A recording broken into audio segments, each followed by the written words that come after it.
Ambedkar had no love for these studies at all, but he was very fond of gardening and rearing animals.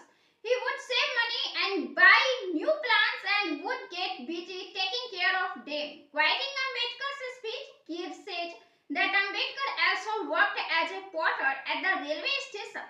Keir says that his aunt was angry with this work, but she loved him very much, so he was not given any punishment. Even during schooling, Ambedkar had to sit separately from his classmates.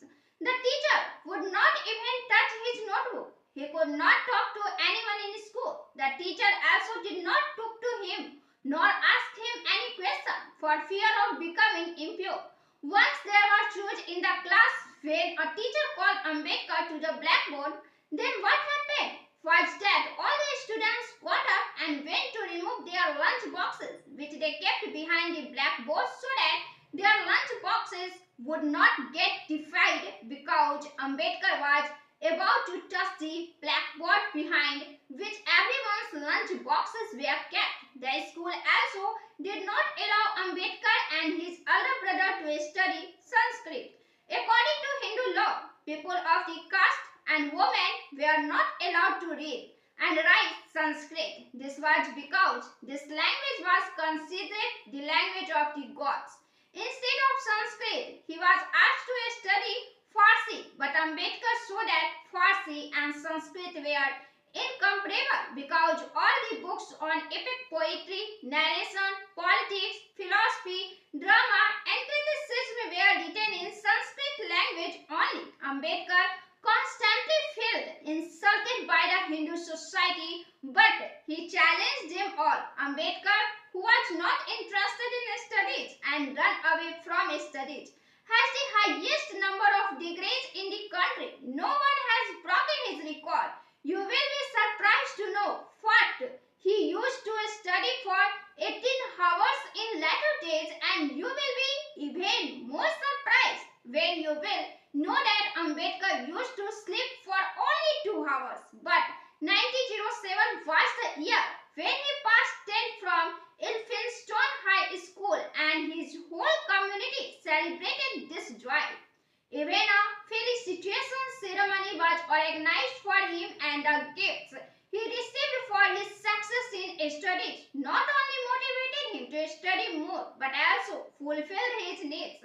Buddha came into Ambedkar's soul in this ceremony. This ceremony was presided over by a famous social reformer A.K. Bhole, and another Marathi writer Krishnaji Arjun Keluskar also attended, who gifted Ambedkar his new book Life of Gautam Buddha, which later turned Ambedkar towards Buddhism. One left of Ambedkar changed his whole life. Actually, Ambedkar's own mother had passed away and his father had remarried. Ambedkar did not like this second mother at all, and she used to wear his mother's jewelry. Ambedkar did not like all this and he hated her. After this, he decided not to be dependent on his father. For this, he contacted his two sisters who were married.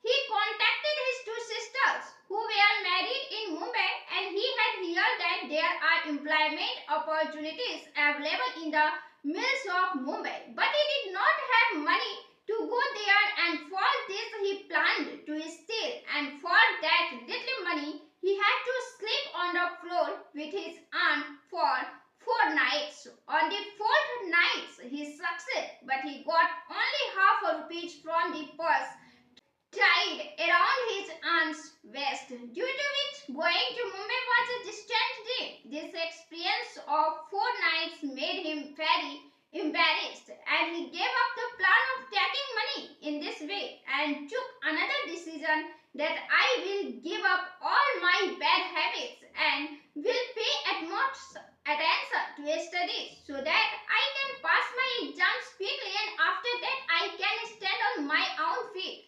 After this, Ambedkar never looked back. He faced shocks, but Ambedkar always considered hard work as his true companion for the refinement of his soul. And With its help, he kept moving forward on the paths of life. But his father died at a young age and Ambedkar was ruined. Now, what decision did Baba Saheb take? Did he leave his studies midway? Did he decide to live a normal life? Why did he choose the hardest path instead of a normal life? After the death of his father, the burden of the family, the challenge of the society, how did he achieve so many degrees while handling all these? Did someone come as a Masiha in his life? We will meet with all these questions in the next series of Ambedkarism.